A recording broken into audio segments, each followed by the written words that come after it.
Hold that.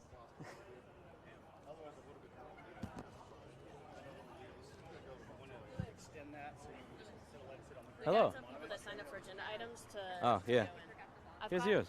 Thank you. I don't know if it works yet. Horrible timing. I had a very. Are y'all signed up to speak? Yeah.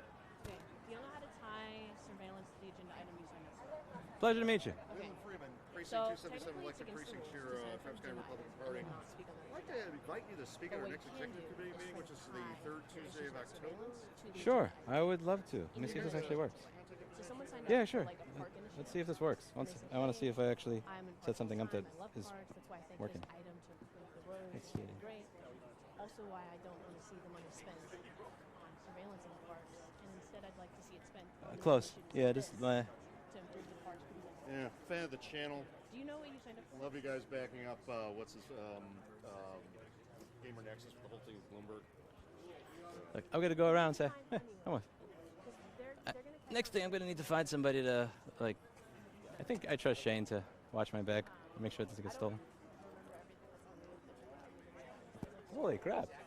A lot of people came out. You find any way to catch it. You'll see Wow. people go. You'll see what they're How do you feel? so you can see how they're You look like a natural as a camera person. I don't know what you're talking about. Wow, thank you. Hey, thanks for coming by. Hey, thanks for making that video. Thanks for coming by. Just use Waymo's cameras. Sadly true. Watching all the time. Hello, my friend. Hello. How are you? Pleasure to meet you. Pleasure to meet you. Just saw your video the other day. Hello. How are you? Thank you for coming out. Hey, thank you for coming out. Thank you so much. Pleasure to see you again, my friend. Wow, so many people. I saw. Where are they? Okay. Chris, one sec. How does everything sound? Can you hear her and you can hear me? I can hear her, but not as loud. Not as loud. Okay, so let's. So one of these. She's Is, just not. Yeah. so one of these is for her, and one of these is for me. I don't remember which one is for which, but you'll figure it out. Tell people to go in now. That meeting's Okay. about to start. Let's. Yeah, just to use those to adjust. Let's see. Okay, it's going to be a time to go inside. About a minute or two for everybody.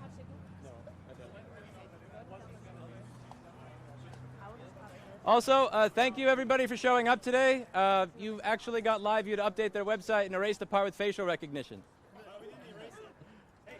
Hello, pleasure. How's it been? Going well? Yes, Cool. you lied to me. That's not very nice. Which part?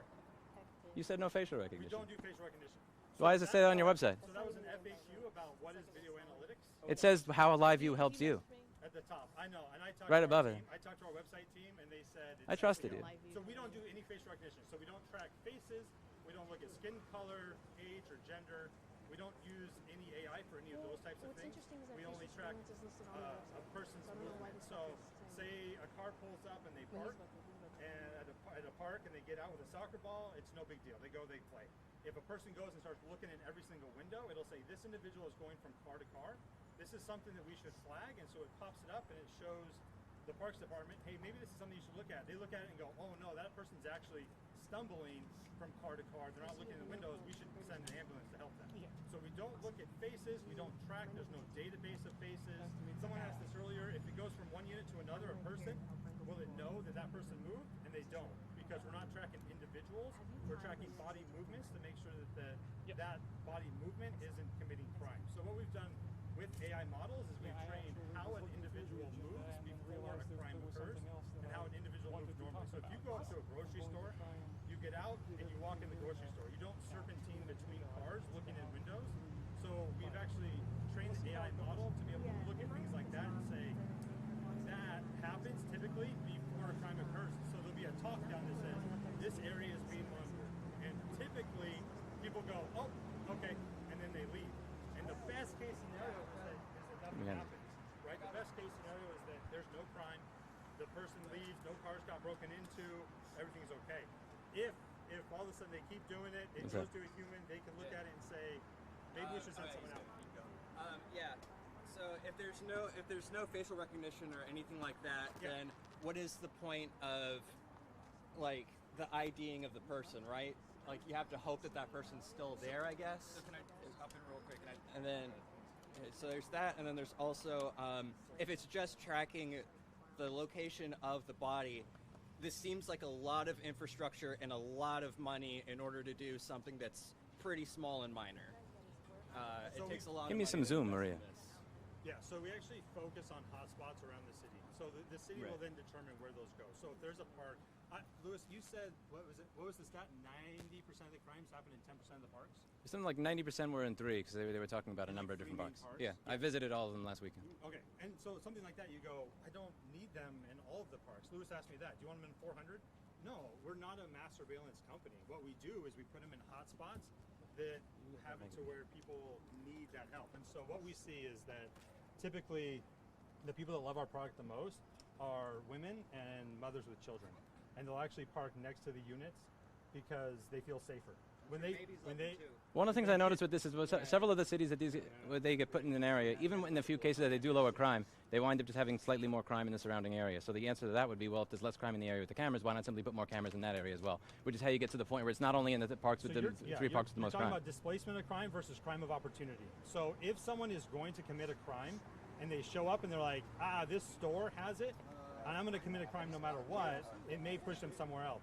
What we're seeing, and we did a study with the LPRC, the Loss Prevention Research Council out of the University of Florida, and what they found was when the city and the police and the retail locations work together and use LVT cameras, they saw over the entire city a drop of 54%.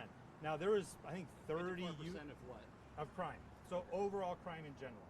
And so go to lvt.com/access and you can see. How do you prove that metric? How do you prove so the loss your prevention specific technology? Yeah.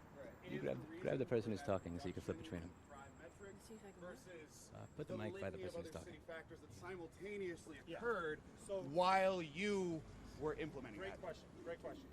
The Loss Prevention Research Council did that study. So we actually brought a third-party research team in because we get that question all the time. People ask, they're like, well, how do I know that all the criminals weren't on vacation during that time and that your units, that was the reason? Well, my question is more so not that, but how do I know it's not a different city policy or city measure? Like, say, the police decided to increase on-the-ground in-person enforcement at the same time.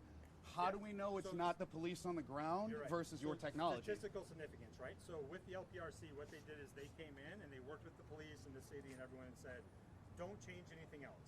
So all else equal, statistically significant, we're going to look at the changes before the units were put in place, after the units were put in place, and look at those. Having done lab experiments, it is physically impossible to isolate variables in an unclosed system like this. That is a. Can you explain? I would just say to isolate variables in a study, you have to have a controlled environment. And you're saying you told the city, don't change anything, but to say that nothing in the city changed during the window of your study is a lie. Like cities are constant grounds for change. It's constantly moving. Can you explain statistical significance for everyone else? Statistical significance is a criteria by which you usually use some form of hypothesis test. There are various forms of them, and you determine a threshold. Usually it's 5% or 95%, and you test your hypothesis versus a null hypothesis. Usually in doing so, you need to have extreme control of variables and isolation of variables. So to have a valid study, you need to have extreme control of variables, extreme isolation of your system, and a city is a fundamentally unisolatable system. Also, much of LPRC's research is hidden behind a paywall. So like there are things that get released, but a lot of it is not released and not up to date. You can't actually view all of these studies that they do. And also, it's funded by their members. Who are the members? And what are the... Stores.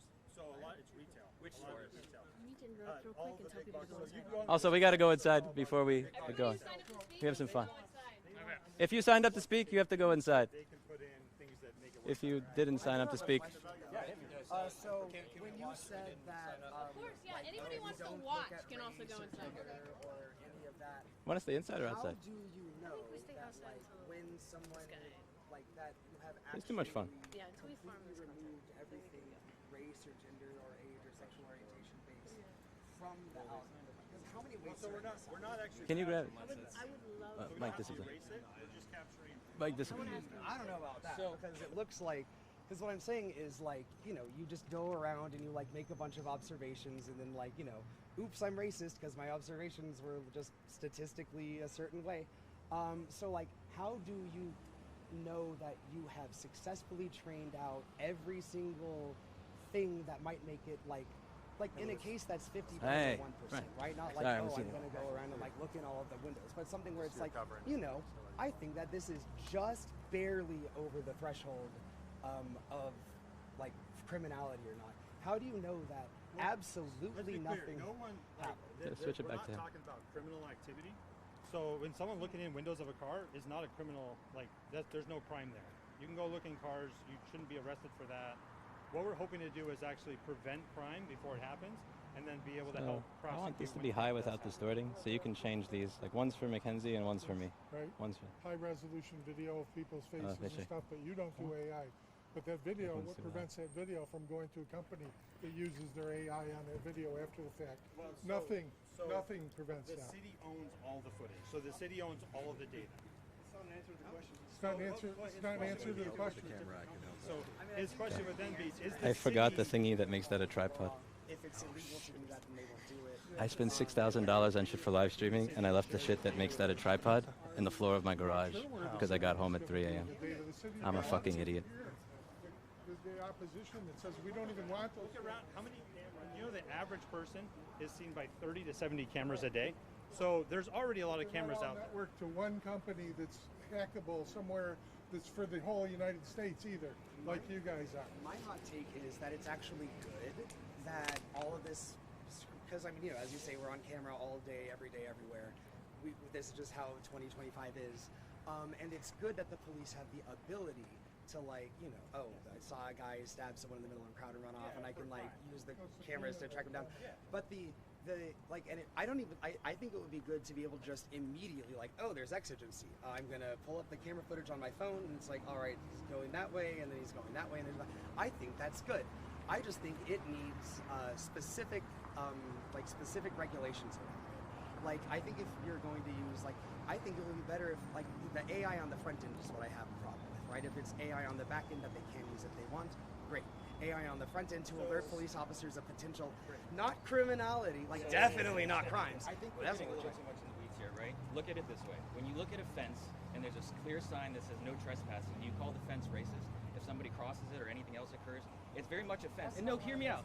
Here, and this is the way that our AI works. The way our AI works is it These simply guys are tells full you of it, yeah. if you cross this line, Yeah, we didn't that is delete not it allowed. off of the That's a site, we just geoperimeter changed it. line. That does not Yeah. provide any This site analytics says no. Well, no, outside that's of just there for behavioral. SEO. That's a general FAQ. It's just a general FAQ about data analytics. If you scroll down, it says how budgetary LiveU resources helps with you. police is How LiveU reactive helps you. responses. They're sending I'm not a fucking officers idiot. out after the fact at a crime scene once the damage has already Right, occurred. you're collecting once the video. has already occurred. You got the video. And what that does is it continues to expand the stress and the strain on the law enforcement officers versus when you have a unit like ours and it says, do not cross this line. And somebody crosses that line, there's no other identifiable information required when you are providing the insight in real time to the officer and stating that person crossed the line. Well, and now I you're think able to we are de-escalate. getting a little too in the weeds. This guy had a question, if that's okay. Yeah. Sorry, three of your employees signed up to give public comment. You're not allowed to do that if an item isn't on the agenda, and the city had given every indication that this item for the cameras would be on the agenda for the 25th. Yeah, we signed up when we thought it was going to be on the agenda.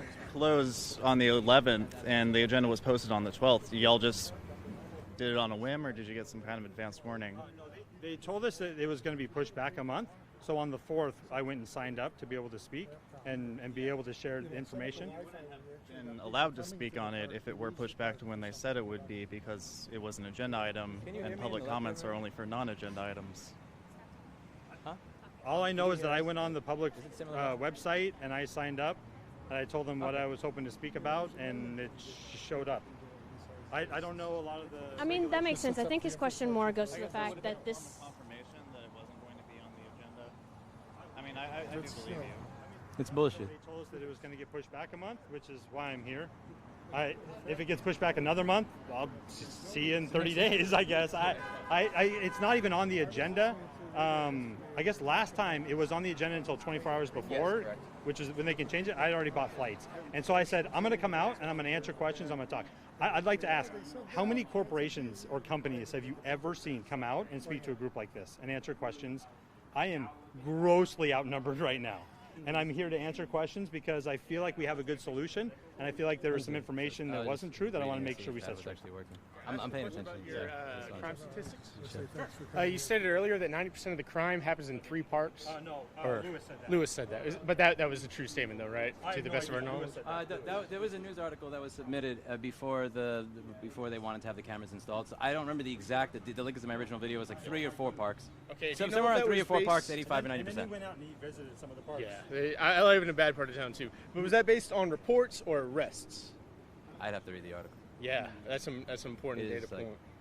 And you said like everything that's collected and uploaded to the city is not part of a criminal investigation. Would those be subject to Freedom of Information Act requests? I don't remember saying anything like that. What I said was the footage, the city owns all of the footage, right? So it's completely theirs. The 99.99% of footage is deleted after 30 to 45 days, depending on how the city holds it. Within that days, is it subject to it? Can it be accessed via FOIA? How long does a FOIA request take? It can be a little further FOIA away. requests depend wildly depending on what city it is and what staff they have. So if it comes in and it takes 60 days, then the footage would have already been deleted, right? Like that's so. And FOIA requests, I will just say, typically take a lot less time than 60 days, though it is dependent on the cities. Yes. Yeah. The city could actually set that to a 7-day repeating, where it's like, hey, my after friend, 7 days, you've been more work than that could everybody. be Thank you very something much. talk about as well. You're like, Shout out to Blaze for everybody listening who doesn't see this on camera. He's the man. Maria, can you pants him for a because second? anything after 7 days, you should This have man already has done told so it. much work going door to door. So 99.99% of all that data is How much deleted. is the contract to the city? How much is the contract? Are you guys charging the city for your services? Yeah, so you want to talk to the city. So for privacy reasons, It's up to $2 million. Okay, so I think it's on the actual agenda, right? It's $400,000 to $2 million. And the reason why Over a course of how many years? Idea. I I love your shirt. 5. It's 5? actually so the first pleasure to meet you. contract is over 3 years, and then the city has the right to pleasure to hear you. extend every year. I gotta go to City Hall. I gotta hear this. I have a guy's YouTube channel, and some of my The initial spending cap ceiling for the first 3 years, and then they get to $2 million by extending it 1 year at a time. So there is no pilot program. I'm sorry. There's no pilot program. The pilot program is the awarded RFP. That's the expectation, was to utilize the first 13 units that they are looking to place and base the first year of the data that we're able to get with the system and let them make a continued decision. Okay. And the reason why I say this is because of this growing concern by the citizens here in Austin that the budget is exploding, people are being taxed out of their homes, that there's a growing coalition that is against Prop Q, which I support that coalition wholly because I've lived here for 20 years. Can you explain Prop Q? So the Texas legislature. If no one else. Okay, I don't get it. Well, and also for everyone on the channel, Prop Q is a response because the Texas legislature passed a law a couple of years ago where if there's a property tax increase over a certain percentage, it has to go to the voters, and that's what Prop Q is. Okay, cool. And so I think the city wants to go over 9%, which is well over what was established that the legislation could state that you could raise without voter approval. Okay. And that we're seeing things that are being spent frivolously, like $2 million on a logo that looks like it was made by with somebody with magic markers. A logo? They're changing the logo? Well, they spent $2 million to change the logo. on something that looks like it was drawn with magic markers. Oh, you should have applied to sign. I should have signed up for that one. Oh, they're spending $1.6 billion at least. It's probably going to be more to tear down the convention center and dig it 65 feet underground. There's also spending millions of dollars on art installations from artists that are not even local to the city, which it's ridiculous what is going on. And we're seeing our public safety going down, and we're seeing our quality of life going down. And it's frustrating. And like what one of the previous speakers said, it seems that, especially since this is you can't have all these open variables and say, well, it's just your cameras alone that was deferring the crime. It was actually because if law enforcement goes out. I'd be curious, especially our friend that was really good at to go read the full study.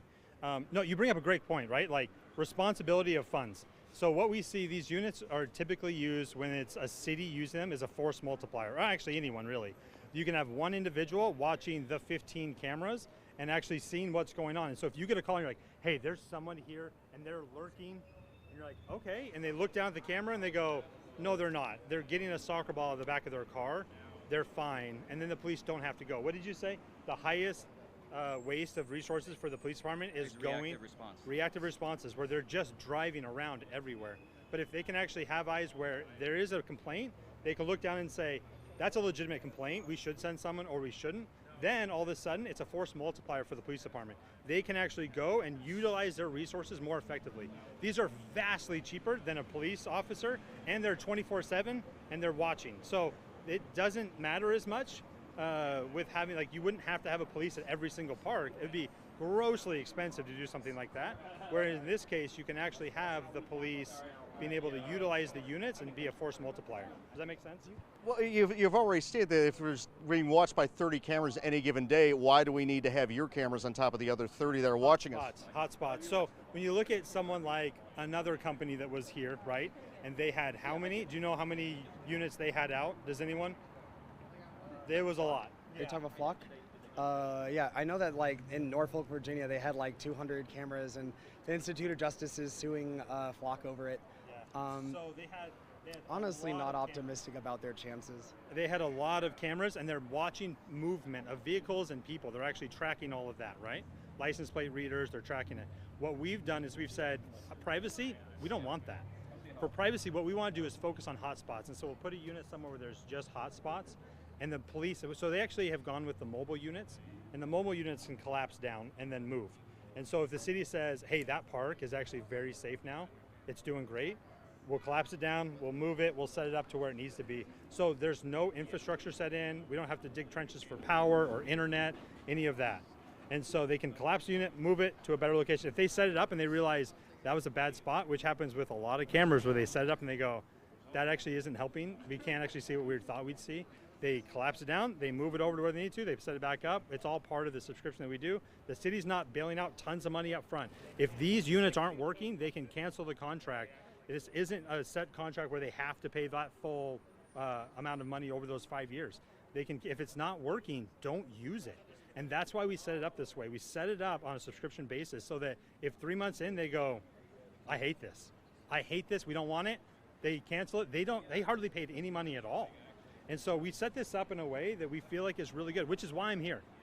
I don't like. So if you're saying the technology doesn't work, then how's your company making money if they're not paying you guys? Exactly, it does work. I mean, that's the only way. Can you name success stories? Like if you like. Is it possible if we get some more questions? I have a bunch. I have a big. Yeah. You mentioned earlier, I don't know if it was picked up on audio or not, about how the cameras could detect someone at one place and they wouldn't detect them at another one. So you're telling me you're going to run separate artificial intelligence to each and every camera, having their own individual brain. It runs on the camera. So it runs on the camera itself. So they would all be separate then, because they would have to. They'd all be separate. And so it's not tracking individuals across cameras, and that also means that only an alert that goes through would ever be seen. Otherwise, everyone just lives their life and there's no problems, and that footage all gets deleted over in 30 days. Speaking of right, alerts, but earlier you mentioned the, which wasn't, the idea of like dystopian and how we don't want that. You're setting up several different cameras that are all going to learn completely differently. So they're not learning. Those models, they're running the models, they're not learning from it. So we don't use any customer information without permission to be able to train our models. So these cameras are not training models. They are not looking and saying, this person shows up a bunch, and they're not doing any of that. So they're not language learning, they're not machine learning models for individual units. They're only using that's been trained. Does that make sense? Just a better camera. It's just a better camera. I should hire you to speak for us. Get over here, man. It's just a better camera. It's a $2 million security system. So it's a $2 million over a large number of units? Over a period, but I know that I did see the video of Lewis walking around the parks, and that money isn't being used to repave those roads. It's not being used to maintain those parks. It's being used to set up security cameras. It's being used to set up something external instead of making the park look nicer where maybe more people would show up, because if you have more people, there's the whole herd immunity idea. Well, and the other idea is if people finally feel safe and they go to the park, now the city has a cause where they say, hey, people are coming to this park, let's put money into it. If no one goes to the park, it's a catch-22. You know what a catch-22 is? Yep. Okay, so it's a catch-22. If no one goes to the park, why would the city put money into it? And and so they have to kind of find out. If we can make the park safer and people go to the park and start using it, the city goes, people are using that park. let's go put the money into that park and not on other things that the city might be trying to put money into. And so have you heard of community-oriented policing, which is, it sounds like a lot of you guys are really focused on, right? Having an officer that's present, there's the visible lights, there's messaging for de-escalation to help community members be made aware of what's going on. That's exactly what our unit allows for them to do. So the messaging that exists is pre-recorded messaging that will increase the community confidence for park goers. 95% of the people who are there to not commit any type of bad act or, or cause an incident, as well as the fact that the strobe lights and lighting there, right, is going to provide you the same peace of mind that an officer that's parked in his vehicle running, right, is going to do. So what are we helping to really do here is, one, we want to mitigate the need for officers to have to respond reactively by giving them the opportunity to be able to respond proactively so that you guys do have more money in order to be able to put it towards the embetterment of the parks, right? At the end of the day, if you guys are looking for community-oriented policing, right, that doesn't have prejudgments, that is solely focused on, the geoperimeter analytics, that does not make a decision based on descriptors or personally identifiable information just on behavior, right? What we want to ensure is that we are helping to de-escalate, not discriminate. So when you're saying it makes decisions based on this, like, do you have like an do you have an interpretability researcher at your company? Like, have you heard the term interpretability? So I am not on the science team, and I'll be honest, like, I'm not a scientist either, but the right? thing is, you're making claims that would have to be like vetted by I work closely with our chief technology officer, and I've walked him through all of this. I watched that whole video, brought up a lot of the concerns. We talked about it, and he was like, "Oh, nope, it's this, it's this, it's this," and one of the reasons I'm here today is also to get some more feedback to be able to take back to him and say, these are other concerns, how can we look at this? So yeah, but what I'm saying is it okay if we get some more questions? I think we have a big queue. Did you want to speak?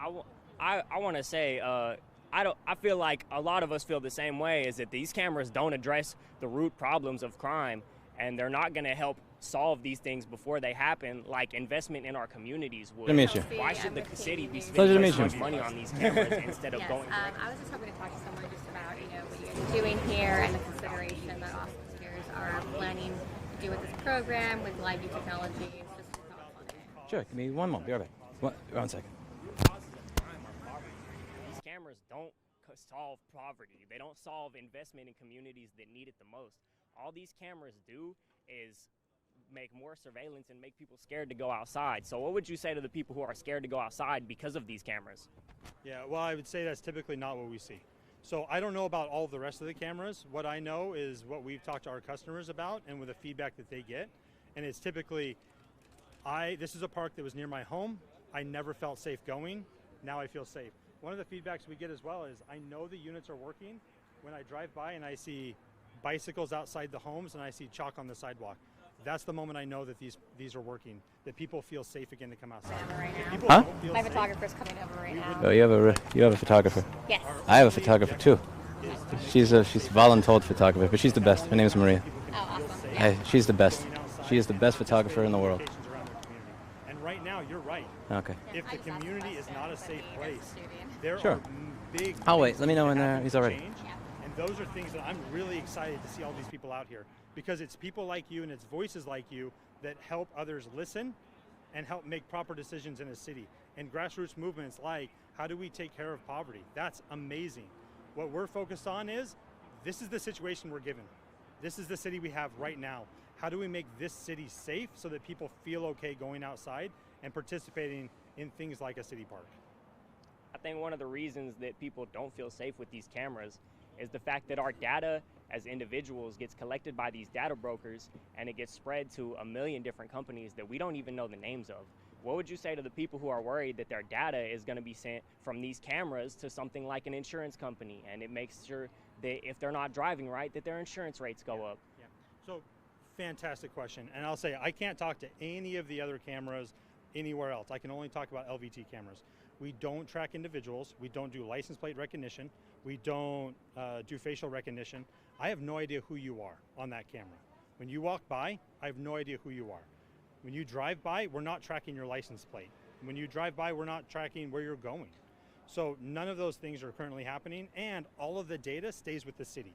The city owns all of the data, and they only keep it long term if they pull an incident, and they can pull it to 30 minutes at a time. So if there's a car accident or broken into or someone fell down and got hurt and they're like, oh, we may need that for a lawsuit, they can go pull that footage.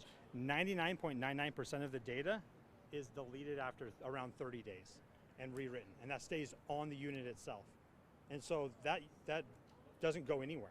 The city owns it. They can pull as much as they want. They can do with that data what they want. We don't own it. We can't share it. The only way that we can share data is with a subpoena or a warrant. That's it. We deny all the time. People write in, they email us, hey, I want this footage, I want that footage. Hey, somebody did this. I'm like, they're not our cameras. Like, that's not our footage, I mean. So. Police do you deny? Everything that doesn't have a subpoena or a warrant. A proper subpoena or a warrant. That's it. Everything else is denied. The city. Are you collecting data? If you said that you can be subpoenaed for that footage, you said that you're not collecting any of that. So You're being subpoenaed if the city holds all of the data. So it's that portion at a time. So we do host it in a secure cloud server, and the city can delete it off that server if they want. It allows for protection. It's if they pull. Yes or no? You do have data. Yeah, but it's that if they pull it. So 99.99 gets deleted if they. Holy crap, I'm jealous. I forgot the base to my wow, this is a sick camera setup you have. So, If we could shift gears for a bit, could I address some of the comments and maybe some you have a URX P41D. someone's commenting your website does say facial recognition. It says facial recognition. I've talked to our team. It's, you know what SEO is? It's just the sun is right in my head. How SEO works. You probably set up for the lighting to be perfect. Okay, so search engine optimization. Is anyone SEO? Okay, yeah. Allows someone like Google to be able to scrape your website and then pull up results so that it hits higher on the search list. We don't use facial recognition. Our SEO guys put it in certain places to try to get it. My name is Louis Rossman. Louis, L-O-U-I-S, Rossman, R-O-S-S-M-A-N. Talk to any of our customers and ask them. The city. That's a good question. The city has gone through the whole thing. They've looked at the product. I have a repair shop that's across the street from UT. Someone else asked if at some point those features that you say you don't use could be turned on. Like which? Facial recognition or other things that you find incredibly invasive. Yeah, it's not built into our system. So we would have to go. The person's asking that people do not want to spend $2 million to have AI surveillance put in their parks. If you think that there is a crime problem that's that serious, there are better ways to solve it than putting together systems that have been proven to be used to watch people everywhere they go, that have been abused all across the country. In the world, yeah, I'd say that's probably about similar. So it's something that we've taken a hard stance. Every company has a stance that they have to take. Sorry, I am listening to you. I'm also just trying to... Oh, no, you're totally fine. You're totally fine. Well, one of the things that they told me while I was speaking with them in an interview that I had with them about a week and a half ago is that they like the fact that their cameras are large. Everybody else wants small cameras. We want large cameras because having large cameras is going to deter people. We want to deter crime from ever happening. And when I asked for an example, the best example he came up with were kids that were putting together a bomb using fireworks in Kansas City that then put it inside of a garbage can and then detonated it. So in a low-pressure environment, like you're in front of a computer, the best example that you were able to bring up is that kids blew up a bomb in plain view of the cameras. I mean, like Mistral 7B on my $300 Intel Nook probably could figure this out better than that thing. So if you're saying that it's good at stopping crime, the first example that you gave me is an example that did not stop a crime. You were simply able to go back and figure out who set the bomb off afterwards, which you do not need these types of surveillance cameras for. The audio is super loud on his end, but I don't know how to do any of that. So, yeah. It does seem pretty economical, but it's still an expensive contract. If you had a park ranger, first, when I read the articles that were put in place, when they were asking to have these contracts put in, there was an article that said something along the lines of 85 or 90% of the crime is occurring in 3 or 4% of the 3 or 4 of the parks. So by that math, if you're looking at a $2 million contract, I mean, how much does it do a few park rangers cost? And not only are the park rangers going to be able to deter crime, they can pick up trash while they're there, they can trim things, they can make the park a nicer place for people to show up. If the park is a nicer place for people to show up, maybe more people show up. If more people show up, then the thieves are less likely to actually do anything. So when you're thinking about the sheer scale of money that's being spent here, if you were saying that we're going to put up cameras that are $100 or $500, we could debate the merit of having AI-powered surveillance in all the parks. But with this amount of money that you're talking about, you could actually have things that stop crime. If you put up one of those cameras and then people actually look at it, and let's say it does deter the crime, I'm going to go to this parking lot now. If you go over to, let's say, if you go over to the parks that have this issue, you would have... for everybody. let's say you to put it in this parking lot, there's because one of the parks me I went to coming had on the numerous right parking and lots. Lewis coming on the left. Maybe they start stealing stuff over here. Somebody I had don't know if emailed you me. got that at this Sorry, point, I'm but sweating that's like what's crazy. happening. Somebody had told me that. Sorry, it's I'm getting doing killed by both. That's sun. what Yeah, it's One states sec. not Heat mono. stroke. It's stereo. It's bringing in both For those at the same watching, time. I'm in direct subs. Okay. All right. Have you ever, or would you be willing to submit? Yeah, so there was one person who told me, well, I actually did see less broken glass when they installed these cameras in this area. But when you look at the crime statistic, the crime had not actually gone down in that overall area. It's because they simply move from here to here. Now, a policeman can move from here to here. A policeman can follow the person that's committing the crime from here to there. A camera is not going to do that. Now, what you can do is you can say, well, we're just going to put a camera everywhere. We're going to have a camera here, and here, and here, and here, and then we're going to get rid of all the crime. But when you do that, you get to the situation where you have cameras everywhere. And when I asked him, would you like these cameras installed in every single park, he said, no, I would not. I would only want to put them in hotspots. But when you put them in hotspots, you lower the crime in the hotspot if you're lucky, very rarely, and then you simply move it one block away. It's factually true. We also, IPVM, you guys would love IPVM. They are phenomenal. So they are And that's what brings me to why I'm actually here. Go and I don't like these look games. at and tear apart all the security companies and see if they're ethical or not. Like they don't take money from like sponsorships, and they are bulldogs. And I love the. Yeah, they're unbiased. They're completely unbiased, and I wonder if they would be one that would be willing to do that. What was the acronym? IPVM. Okay. And IPVM. it's just, I think it's IPVM.com. Yeah.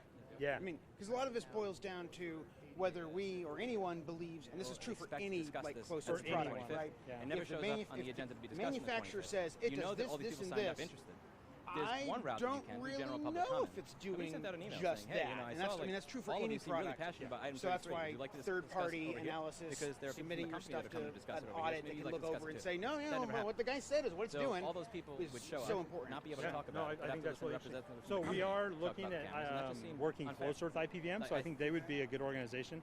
I'll tell you, man, I love those guys because they just tear companies apart when they're doing what they're not supposed to be doing. Okay, I was just making that recommendation. I got a question. If LVT is successful here in Austin with your $2 million project, you're going to say, listen, we're not going to. Man, you guys there has to be a better way of communicating. I'm from Utah, and it's cooling down there, and it's still boiling here. All right, if LVT surface the sun underwater. If LVT is successful here with your $2 million project, what are your plans for expansions going forward after that? So I have no plans. Yeah. Not the city. So that's a question to the city, right? Like if the city said, "Hey, we want to have this for a year only, and we're going to cancel after a year, no matter what," like that's up to the city. So it's if the city comes back and they say, "Hey, we have another hotspot area of crime. What do you think we should do?" Like we can try a different unit there as well and see if it works. If it doesn't work, they don't want to pay for it. They pull the unit. I have a question. We know that cameras like these have been used to track undocumented individuals and by our administration to detain these individuals. And I know a lot of us are scared about that. What does the company do in terms of making sure that the people who get tracked are being safely treated and safely tracked by the administration and by the people who you guys are leasing these cameras to?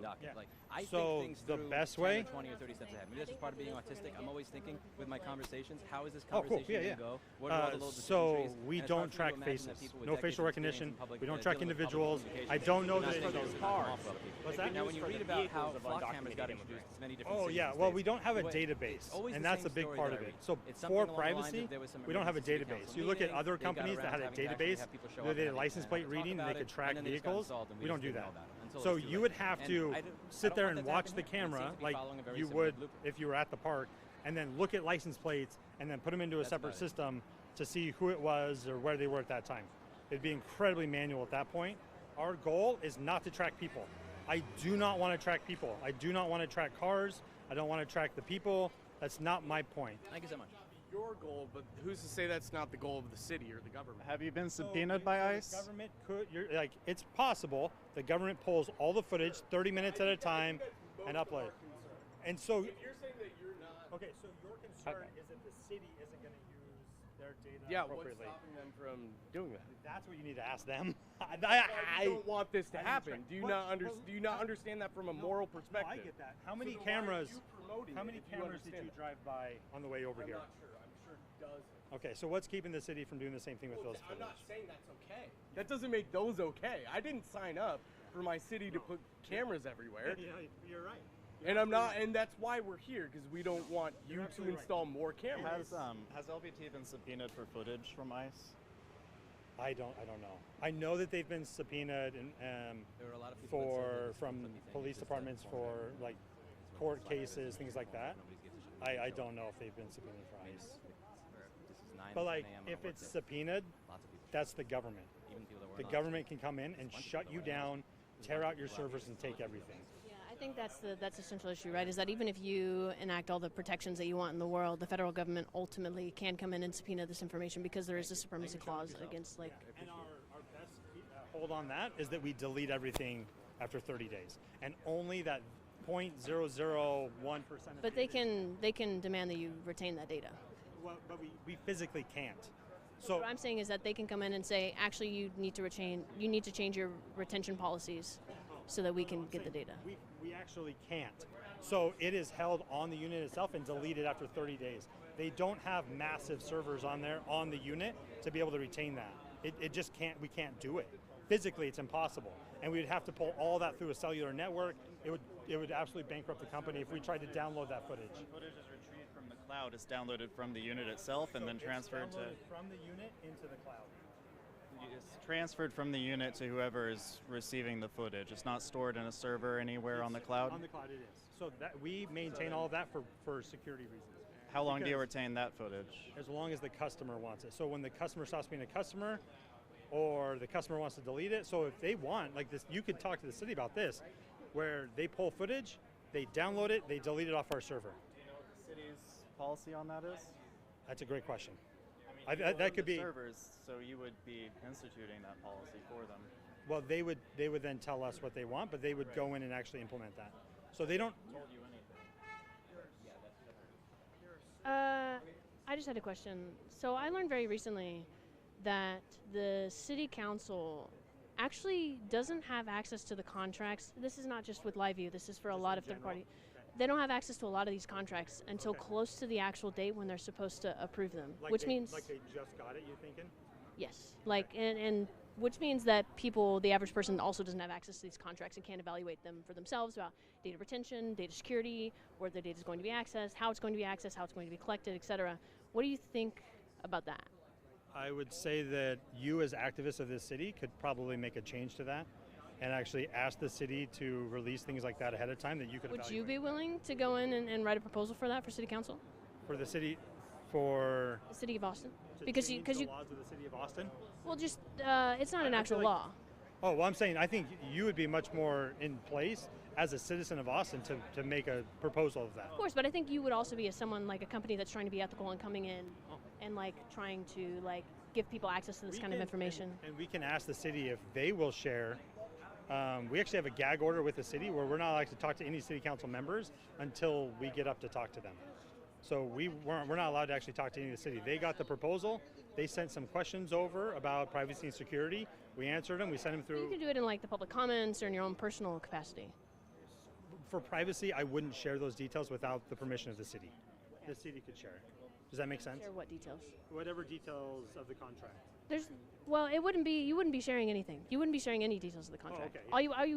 All you would be doing is making a suggestion to the city council that they should have. Do it. Right, that they make this information available to people beforehand. Like as a company that's concerned with people knowing. And like right now we have a gag order, but once that's up, we could make that suggestion to them. You don't have to. You're not going to violate the gag order if you make that suggestion that they should make this contract available. Oh, we're not even allowed to talk to them. Like what I'm saying, the city council, they told us if we reach out to the city council at all. You're not allowed to talk to them about anything? Or just related to the contract? Okay, like you said something really great I want to have, and yes, you can take off the right earbud or left earbud if you don't want to hear me talk. Okay.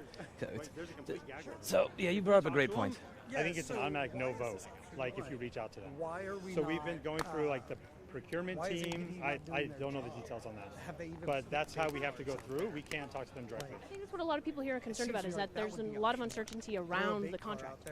Nobody's able to see the contract, but LiveU is able to see the contract, and they're able to like speak on it because they're There was not one able on to speak on Route it and, like, 2222 sharing the right contract details, by, but they're able like, to speak on it the because they squiggly have part, that the knowledge that part that citizens of I Austin always see don't. Camaros like racing. To me, that seems like a much larger issue. I always see think people that's like the- drag what I'm saying is racing that with their that contributes to a Camaro, lot of but concern they that put they a don't know how card the data's down. going It to was be a used, bait car. It and was come there coming for. in, I and thought it was a that's real not cop. And then contract, and we at don't one know about point it I until it's stopped signed. because I wanted to look at the view, I'm actually going to and address somebody that actually at wrote City in the dust in Council the as rear well, window. and that's why I'm here. I Like, mean, how why many is companies nobody have you ever seen? here? That's what I mean. But That some- in, but, like, in your I address, think that they can may you, get a can you little make that too recommendation that complacent you with think it. would be a But lot yeah, even a really bait good car would be idea a better idea than that doing nothing. And citizens again, have when you're access talking about the to scale of $2 contract million, language Do they give the contract after? 80 to 90% of the crime is really in 3 or 4 parks, But like not a park before. ranger. I mean, but what you get out of this is like, forget about the police for a moment, because honestly, yeah, I don't I mean, even I can. necessarily I have a script buy the that's fact exactly that a 2 policeman is minutes. So I necessary. got 2 minutes. If somebody showed And up that's there it. to see what, And- how easy is it to rob, I think they it'd be simply great if you saw made the somebody contract trimming available for something, cleaning just And a I'll little send bit, it like over pick up a little to bit of my litter. team to look at. They may say, yeah, this is the place sure. to rob. Never mind. But Any sort of presence, you don't even need a police officer. speaking? Is A there anyone camera's else not going that's to do that. A speaking? camera doesn't make a park better. A camera doesn't improve anything. Oh, okay. because they signed up for a lot of different items. Oh, different things. Yeah. But okay, I think we're gonna move on and do some interviews. If that's okay. Yeah. And we have Real quick question. Yeah, You guys active said you provide cloud employees on the services, so the ground, data is active technically stored, police right? Like it presence, goes to like and we would some still have a problem. server. Then Uh-huh. I maybe possibly see a world in which Why is that? Because we just went straight but to the it. the person makes no who has sense. access agree. to Yeah, you're right. the Like, data that I you would have yeah, liked to have had through been like here the earlier and S. handed I out a think I sheet read it was for like everybody an saying item 30. SaaS, Like, I fucked up. like I could have had a sheet Amazon. that said, Like you can go here's item 30 online to to talk like a about instead of website pin and comment on access YouTube. your data Unfortunately, This is a from side your project for you, cloud. Yeah. Like It has to you're be doing stored great as it somewhere is. for that to be accessed, see it. correct? Now I know for next They time. go on and they It's one say, of hey, these there was an incident. They can go download up to 30 minutes at a time. And now it's stored on the cloud. That's the guy that customer actually told me owns about that. this So stuff to the begin with, Parks Department will own and that. got me to talk to her You to guys figure get out that these access cameras to are it a at thing. that point? And Not direct access, that's but you my guys have bad the news bear rights camera to setup that I do forgot to whatever you make. want. She doesn't have a tripod No, we because I have no lost the rights to bottom use it. piece of it It's because not I our finished setting data. this up We at have like to 2:30 in the morning. ask So. permission to even see it. Camera. That's where I So bought if the that. city said, And then I hey, left the tripod either in the bottom of my garage, Like signing somewhere in my I garage. want to go back to my point. Don't you see Or that, in my like, store if bag. we I had the don't know contract where, language, but we yeah. could be answering these questions. We would know exactly, like, when and how you can access it. I haven't seen the contract. I don't know what's in the This is contract. what I have, and I don't use it nearly as much. contract, but you're here But to it's sell it. freaking great. It was like $150 a piece.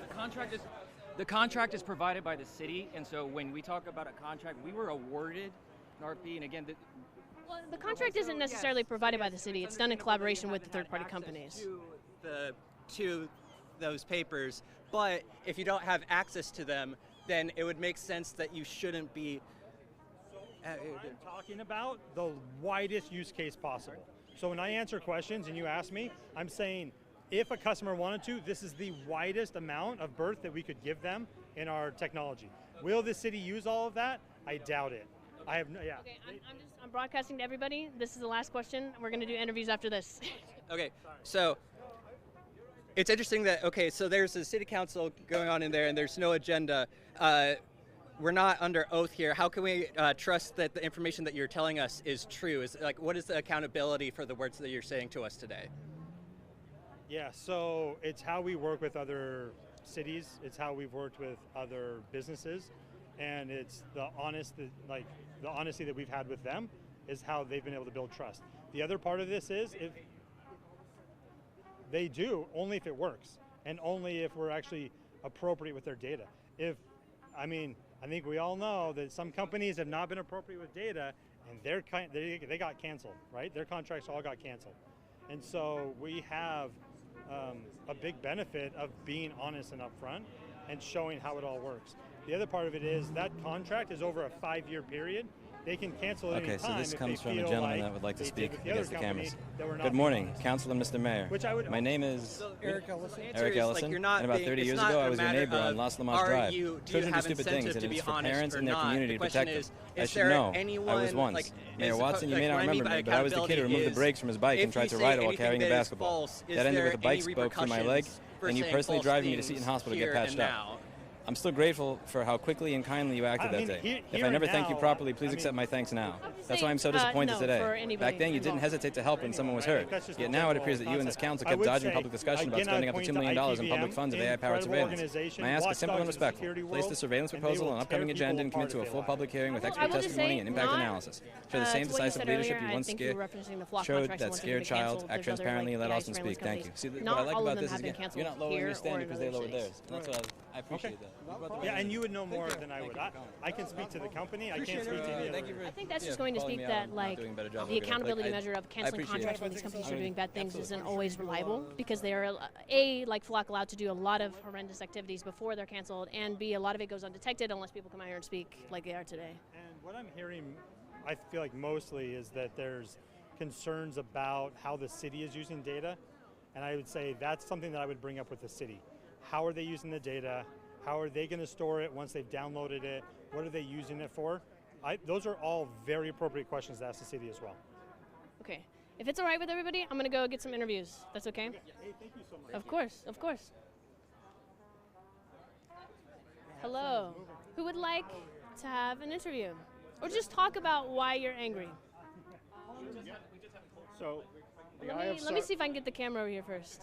What's your name? Sam. Sam, nice to meet you. What was your name? Din. Nice to meet you. Likewise. So why are you out here today? The Eye of Sauron is always watching, and if we Palantir. Yes, Palantir is always watching. These people are always watching. If we cede our rights now, we cede our rights forever. Because it's not just going to stop at, oh, we're going to use these AI surveillance to cut down on crime in public spaces. Well, if you cede that now, it's just a matter of redefining criminality, and then they can get it into your homes. We have to stop it here, or it'll never stop ever. Give them an inch, they'll take a mile. Yeah, I think we've seen that in the past 20 years especially, right? These large companies have taken a lot of our privacy away and given us no say about it. Our location data is collected, our messages are collected, our data across platforms is collected, sensitive health data, biometrics. They've collected all these things in such a short amount of time that we've really had no say, and this is maybe one of the first times that we do have a say before it actually gets implemented. Absolutely, that's absolutely right. And yeah, hope they canceled a month ago, so hopefully this will show them a message that we don't want this. You're talking about when they canceled a month ago, you're talking about them pushing the agenda item. Yeah, last month. I wish I came last month. I told myself if I had another chance I'd come up, so here I am. And here you are. Okay, Jen, I'm sorry. No worries, no worries. Yeah, I found out about this just the other night, and I was very alarmed, and it really scares me, like the idea of having so many cameras in our city, and especially, you know, from the point of view of queer folk. A lot of, you know, we're in danger here, like, you know. Especially in Texas, right? Texas is the first state in the country that has the most anti-LGBT laws of any other state. Yeah, and it's horrifying. You know, I've had friends move out of the state for that reason, and, you know, so some of us have to stay behind, some of us have to fight. I don't like the idea of these. I had a friend that just left a few days ago because of the increasing amount of hostility towards LGBT people, and the implementation of these cameras and further surveillance is only furthering a lot of that. Yeah, it's terrifying, and, you know, like, it feels like they're trying to push us out, and, you know, like stuff like this, it's like what he said, like you give a little bit, they take a mile. Like how long until they start trying to come for queer people? Like start trying to, like, you know, learn about queer people, trying to spy on us and all that stuff. And I don't like that. That's scary to me. I mean, to anybody who doesn't know, Texas, using Flock cameras, recently searched for a woman who was going to have an abortion. Set out a search on all Flock cameras. Because in their mind, they were concerned about her safety. They really were concerned about her getting an abortion in other states. How sad, right? They really cared. And that's before, you know, we had a solidified contract. This last Flock contract in Austin was like a pilot program. So it's not a remote possibility. It is, like, actively happening. Yeah, it's very real. I mean, it was just a few months ago that they declared, like, a witch hunt on parents with trans children. Like, and this could be a gateway into